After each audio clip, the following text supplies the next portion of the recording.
Olá pessoal, estamos começando mais um vídeo aqui no canal Saúde Med. Sejam muito bem-vindos. Para quem não me conhece, meu nome é Deniver Ferreira e hoje vamos continuar falando sobre os métodos contraceptivos. Hoje especificamente eu quero falar sobre os dispositivos intrauterino, né, mais conhecido apenas como DIU. Então nesse vídeo eu vou falar sobre os mecanismos de ação tanto dos DIUs de cobre quanto dos DIUs hormonais. Vou responder uma pergunta muito comum: será que existe um melhor momento para a inserção do DIU? Também vou falar se é mito ou verdade que os DIUs pode provocar doença inflamatória pélvica e infertilidade. Vou falar sobre as opções de DIUs hormonais que nós temos no Brasil. E por fim, comento sobre o uso não contraceptivo desse dispositivo. Bastante coisa, não é mesmo? Então fica ligadinho aqui que eu vou trazer tudo o que você precisa saber sobre esse método anticoncepcional. De forma introdutória, né, falando sobre os DIUs, embora os dispositivos intrauterinos eles sejam uma forma mais amplamente utilizada de contracepção reversível em todo o mundo, eles são um método contraceptivo que ainda não é tão utilizado no Brasil, né? Ele é subutilizado. É estimado que apenas 8% das mulheres utilizam o DIU, um valor bem abaixo dos 58% de adesão às pílulas, que é o método contraceptivo mais utilizado aqui no país. E o DIU é um anticoncepcional muito eficaz, gente. Inclusive, os DIUs e os implantes são os métodos mais eficazes de contracepção reversível disponível, né? No vídeo passado nós falamos sobre o implante. Se você ainda não viu esse vídeo, eu vou deixar o card e o link na descrição.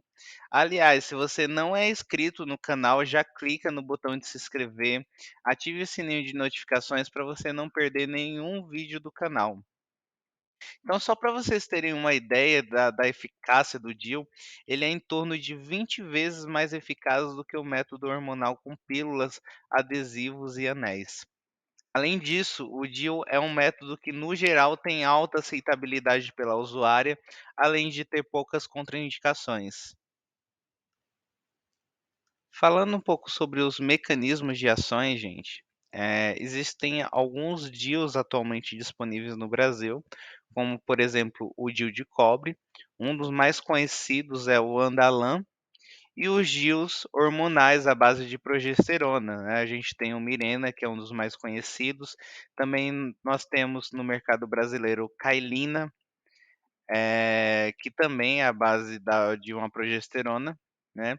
E tanto os dispositivos intrauterinos medicamentosos quanto os não medicamentosos, eles possuem múltiplos mecanismos de ação que fornecem proteção contraceptiva. Ambos os DIUs medicamentosos e não medicamentosos podem alterar o revestimento uterino e dessa forma o ambiente ele se torna desfavorável ali para implantação.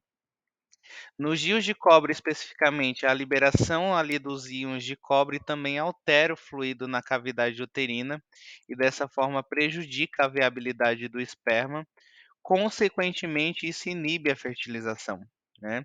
Inclusive, esse mecanismo ele pode ser o responsável pela alta eficácia do DIU de cobre como contracepção de emergência.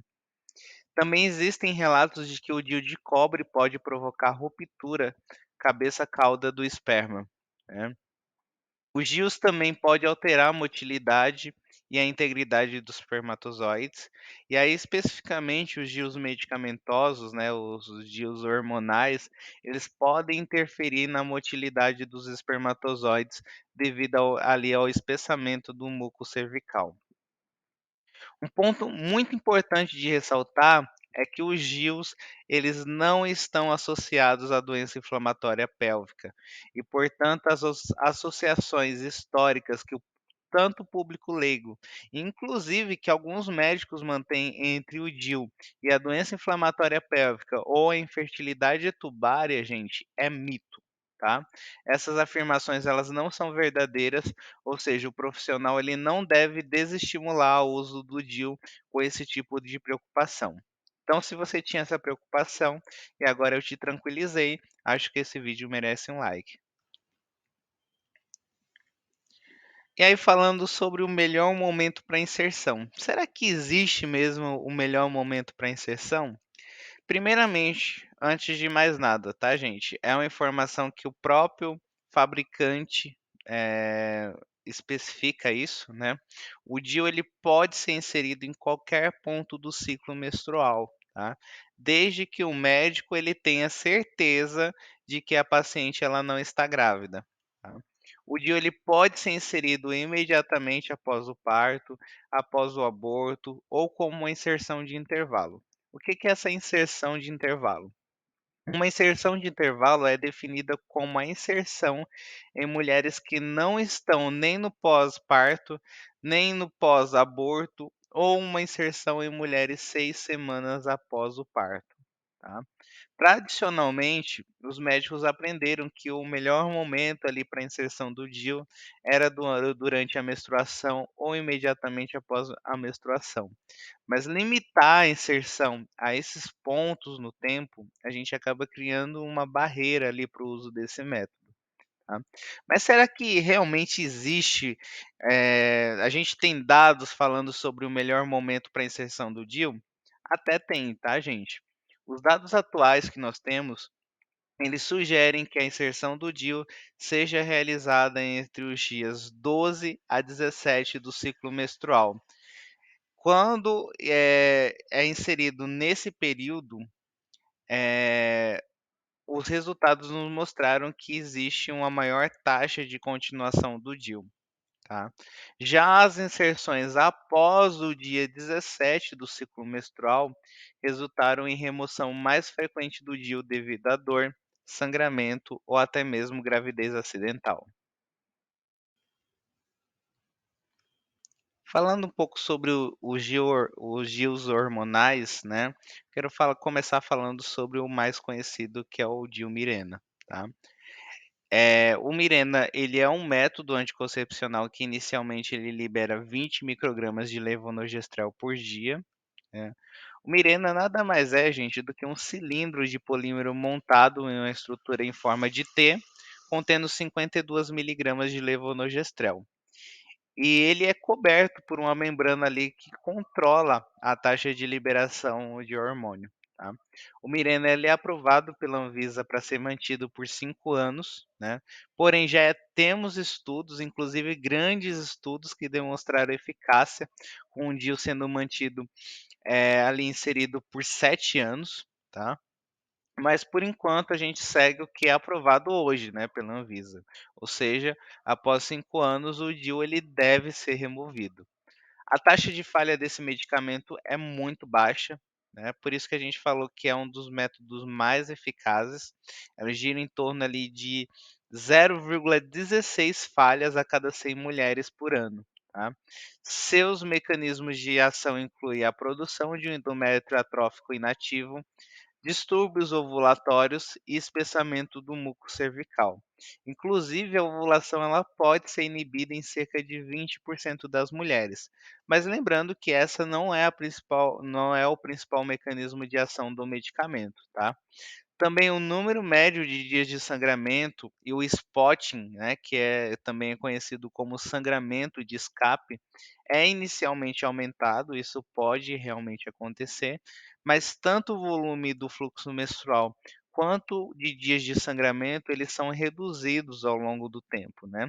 Então, sabendo disso, nós podemos tranquilizar nossa paciente referente a isso, né, nós sabemos que o aconselhamento não só do DIU, mas de qualquer medicamento, né, um aconselhamento ali adequado é de extrema importância no sucesso do tratamento, tá. E com esse método não é diferente. A gente tem o outro, né, DIU hormonal que é o Cailina, né, o Cailina é um outro DIU fabricado pelo mesmo laboratório que o Mirena, né, o laboratório Bayer.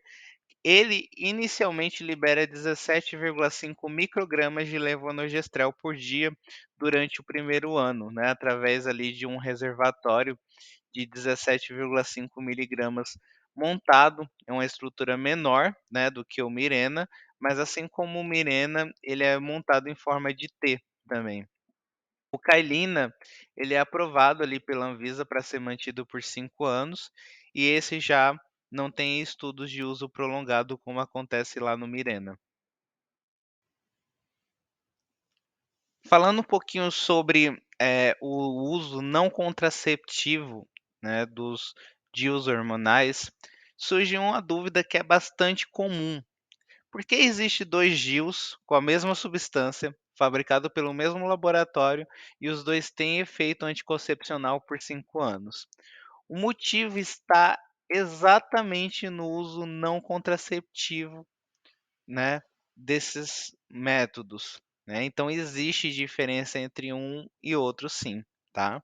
Enquanto que o Cailina ele é voltado exclusivamente para a prevenção da gravidez, ou seja, como um método anticoncepcional, o Mirena, por liberar uma quantidade maior de hormônio, ele pode ser utilizado para outras causas também. E quais são elas? Ele pode ser utilizado ali para um tratamento da menorragia, né, que é aquele sangramento intenso durante o período menstrual que ocorre em mulheres com miomas uterinos e adenomiose, tá? Um ponto muito importante aqui de ressaltar, gente, nessa parte aqui da menorragia, que embora ele pode ser utilizado ali para o sangramento intenso nos miomas, o que a gente observa nos estudos é que o DIU hormonal, ele não diminui o tamanho dos miomas. Então, o médico que vai indicar esse tratamento, ele precisa estar muito bem ciente disso, tá?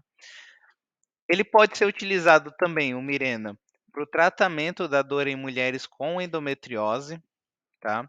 Ele também é uma alternativa à esterectomia para mulheres com menorragia.